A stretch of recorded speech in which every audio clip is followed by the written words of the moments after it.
All right, plan is to pull out this old VG that was originally in my Z31.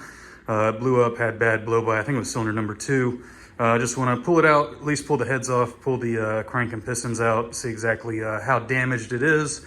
Then probably move it into the basement for storage, as well as kind of clean up the rest of this crazy mess in here. Just a quick little walk around. You can see cylinder 2, we're on the driver's side head here. We do have some oil buildup in the exhaust port here. These other two look pretty clean, kind of low light, but you can kind of see what's going on there. So looking at the passenger side head, right side head, cylinder 1 looks pretty dry, cylinder 2 looks pretty dry. Actually, cylinder 3 looks like it's pretty wet with oil in there too, so we might have had some issues on cylinder 3 as well. This would be cylinder number 5. Looks like it's a little wet as well. Kind of hard to get a good look in there. Quick little video of the injectors, number 1, 2, 3, 4, 5, 6. You can see number 2 that had the bad blow by, it is pretty fouled up. Number 5 that also had some oil in the exhaust port. Doesn't look too bad though.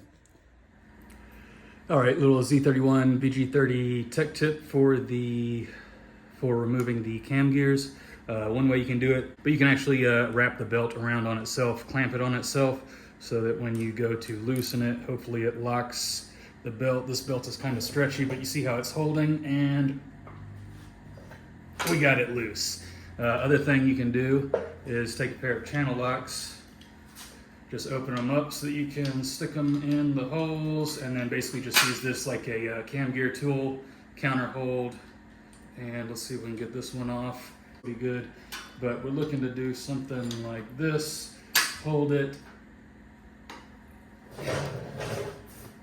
and loosen it like that. So 2 ways to get the cam gear bolts off if they're kind of stuck.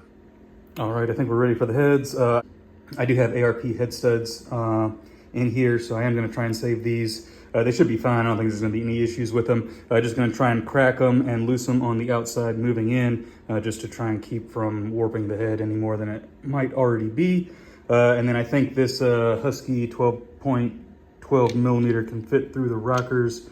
Those little cutouts to get to those head nuts, the nuts in the middle of the rockers. 13 head studs out on the left side, driver's side head. Also, just don't forget about that little 10 millimeter hiding on the side. All right, popped right off, no issues. Don't see any major issues with the underside of the head, so that's good. What is that right there? Might just be dust. So hopefully the head's reusable. Here, some up and down marks right there on that cylinder. This is cylinder number 2, so that's probably the blow by right there. Everything else looks okay on that side. A little bug in there. But yeah, that looks like that might be what our blow by is right there. So I'm sure the ringlands and piston rings on that side are terrible. Can't see that one. We'll rotate the engine over once I get the other side head off. Some up and down marks here, but nothing too crazy.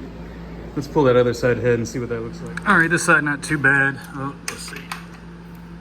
I looked in here, no real scoring up and down on any of these cylinders on the, what is this, passenger side head, right side head. Nothing on this number, what is this, 2, 4. Everything on cylinder 4 looks pretty good, so I think it's just cylinder 2. Where was it? Right there. I might be able to see that, but I'm gonna spin it over, pull the pistons, cranks, rods out, and we'll see the broken ringline. All the head studs came out okay. Nothing was too tight. They were actually pretty easy to get the nuts off. I was kind of surprised, but everything came out. Doesn't look like there's any rust. I mean, this engine only ran for, I don't know, all of less than a year, less than 1,000 miles. So everything still looks pretty good. The other side head looked fine. So, and there you go. This is piston number 2 and the ringland failure.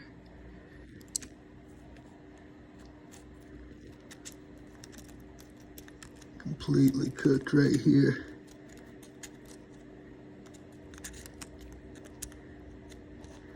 So, and this is the exact little amount of space that it was scored on the cylinder wall as well.